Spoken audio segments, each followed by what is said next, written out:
এই মুহূর্তে আমি আপনাদের সামনে উপস্থিত করেছি একজন পেশেন্টকে। উনি ছাত্রী, মাত্র ১৮ বছর বয়স। উনি গত ৫/৬/২০২৫ তারিখে আমাদের কাছে একটা তীব্র পেটে ব্যথা নিয়ে এসেছিলেন। বিশেষ করে ডান দিকের নিচের পেটে ওনার অসম্ভব রকমের তলপেটে ব্যথা হচ্ছিল এবং ব্যথা উম যদিও ব্যথা বর্তমানে সহনীয় হয়ে গেছে এবং তার সঙ্গে তার বমি ভাব ছিল, বমি হয়েওছিল। ব্যথাটা রয়েছে। উম এবং কিডনিতে পাথর ছিল, যা আগে হয়েছিল ১ বছর আগে। হ্যাঁ, ১ থেকে ২ বছর আগে হয়েছিল। তখন সেটা চলে গিয়েছিল। কিন্তু আবার তার আল্ট্রাসোনোগ্রাফি করে দেখা যাচ্ছে তার ২ কিডনিতেই পাথর রয়েছে এবং আ আ প্রস্রাবে তার জ্বালা রয়েছে এবং বাইলেটারাল রেনাল স্টোন গত ২৮/৫/২০২৪ এ রিপোর্ট অনুযায়ী তার দুপাশেই কিডনি স্টোন রয়েছে। এই অবস্থায় আমাদের কাছে যখন উনি এসেছিলেন, আমরা সমস্ত টেস্ট হিস্ট্রি নিয়ে তার on the basis of totality of the symptom similarity আমরা ওনাকে গত ৫ই জুন আমরা ওনাকে মেডোরিনাম 0/1 0/2 প্রেসক্রাইব করি। তারপরে উনি আমাদের কাছে ব্যথা নিয়ে এসেছিলেন এবং এই ওষুধ খাওয়ার পর ব্যথা আরো তীব্র হয় এবং এই অবস্থায় শেষ পর্যন্ত আ তীব্র ব্যথা এবং আমাদের বেশ হাতি ম্যানেজেবল ছিলই। সেই অবস্থায় উনাকে মডার্ন মেডিসিনের ডাক্তারের কাছে যেতে হয়। তারা ইনজেকশন করে ব্যথা কমিয়েছিলেন। কিন্তু ফরচুনেটলি ওষুধ চলাকালীনই গত ৯ তারিখে ৯/৬/২০২৫ এ তার একটি স্টোন বেরিয়ে আসে এবং উনি পটের মধ্যে এটা কালেক্ট করেছেন এবং সেটা আমাদের কাছে নিয়ে এসছেন।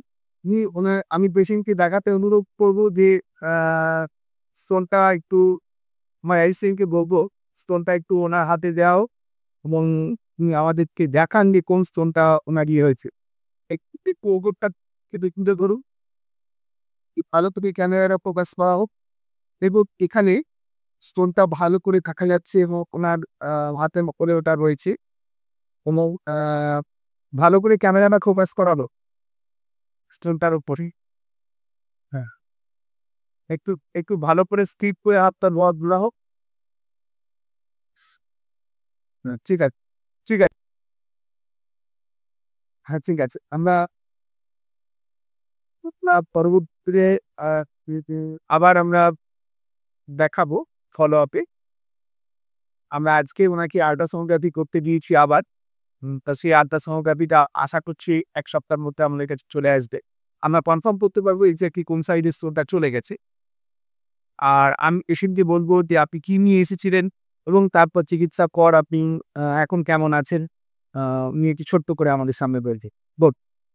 আমি আসছিলাম যে প্রচণ্ড পেটের রাইট সাইডে ব্যথা ছিল। প্রচণ্ড সহ্য করার মতন ছিল না। তারপরে এখানে ওষুধ নেওয়া যাওয়ার পর কয়েকদিনে প্রচণ্ড ব্যথা হচ্ছে, তখন সহ্য করতে পারি নাই। তখন আমার আব্বু নিয়ে গেছিল নীলফামারীর ডাক্তারের কাছে। ওখানে ইনজেকশন দেওয়ার পর ব্যথা কমছিল। তার ৫ দিন পরেই পাথর গায়েব হয়েছে ওষুধ খাওয়ার পর। তখন আমাদের হোমিওপ্যাথি ওষুধ চলছিল। জি, আপনাদের ওষুধ খাওয়ার পরে বাড়িতে। তারপরে পাথরটা বেরিয়ে যায়, তাই তো? এখন আপনি কেমন বোধ করছেন?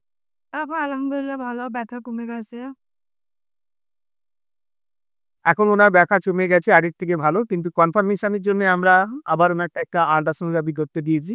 আশা করছি ৭ দিনের মধ্যে আল্ট্রাসোনোগ্রাফিটা চলে আসবে এবং আমরা এক্সাক্টলি আরো ব্যাপারটা ফলো-আপ পেসে আরো ব্যাপারটা ভালো করে আপনাদের লক্ষ্য পারবে। কিন্তু এটা ফ্যাক্ট যে এই আ রেনাল স্টোন অ্যাবভ 4.5 to 5 মিলিমিটারের উপরে মানে বার করে দেওয়াটা এখন হোমিওপ্যাথিক সিস্টেমের পক্ষে খুব, খুব স্বাভাবিক, মানে একটা যেন আ রেগুলার ম্যাটার হয়ে গেছে।